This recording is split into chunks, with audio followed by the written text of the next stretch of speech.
নমস্কার।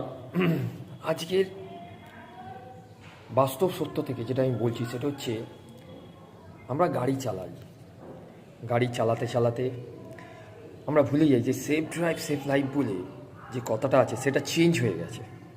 বিশেষ করে যারা বাইকে যাওয়া আসা করেন তাদের কথা বলছি। বাইকটাকে যেখানে সেখানে রেখে দেওয়া, তারপর রেস ড্রাইভ করা, বাইকে আছে মানে ওই তাড়াহুড়ো করে একটু বাড়ি চলে যাওয়া, তার বাড়ি যদি না যাই ওই লোককে দেখানো, দেখো আমি কত স্পিডে বাইক চালাতে পারি। তাহলে safe drive safe life change হয়ে এখন হয়েছে রিক্স ড্রাইভ ডেট লাইফ। আবার বলছি, রিক্স ড্রাইভ সেলফ ডেট লাইফ।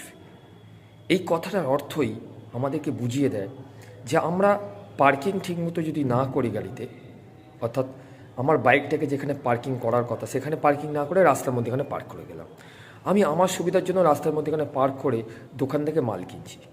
কিন্তু কি আশ্চর্যজনক ব্যাপার নাকি যে এই রাস্তার উপরে যখন দাঁড়িয়ে গাড়িটাকে পার্ক করে গেলাম, অন্য বাইকগুলা বা অন্যান্য গাড়ির অসুবিধা হতে পারে সেদিকে ভুলে গেছি। রাস্তার উপরে বাইকটাকে দাঁড় করে, ও আমার নিজেদের রাস্তা, এই কে কী বলবি রে, আমি দাঁড় করিয়েছি তো কী হয়েছে, কিছু তো হয়নি। অর্থাৎ আমাদের মানসিকতা, আমাদের চিন্তাভাবনা, এই বাস্তব সত্যটাকে কি কখনোই অস্বীকার করতে পারিনি যে আমরা যদি নিজেরা সচেতন হই তাহলে এই ধরনের রিস্ক থেকে আমরা বেঁচে যাব। আমাদের তো বাড়িতে পরিবার আছে, তারা তো আমাদের মুখ চেয়ে বসে আছে। এটাকে একবারও আমরা মাথায় ভাববো না যে আমি কানে মোবাইল গুঁজে গাড়িটা চালাচ্ছি, প্রশাসন যতই বলুক যে এইভাবে করবে না, কিন্তু আমরা তোয়াক্কা করি না। আর প্রশাসন তো এতটা দেখা সম্ভব নয় তাদের সব ক্ষেত্রে।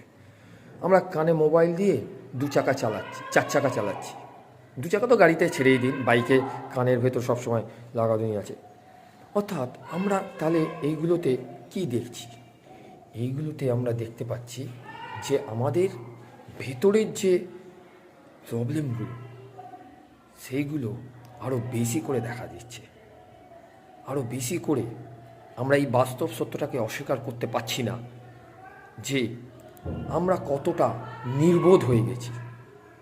এটাই বাস্তব সত্যের সবচেয়ে বড় উদাহরণ হিসেবে বলা যেতে পারে যে মানুষ নিজেকে সবচেয়ে বেশি বুদ্ধিমান মনে করে, আর মানুষের ক্ষেত্রে এইটাই সবচেয়ে বোকামোর কাজ যে আমরা নিজেদের বোকামোর জন্য আমাদের পরিবারকে হারাতে বসি।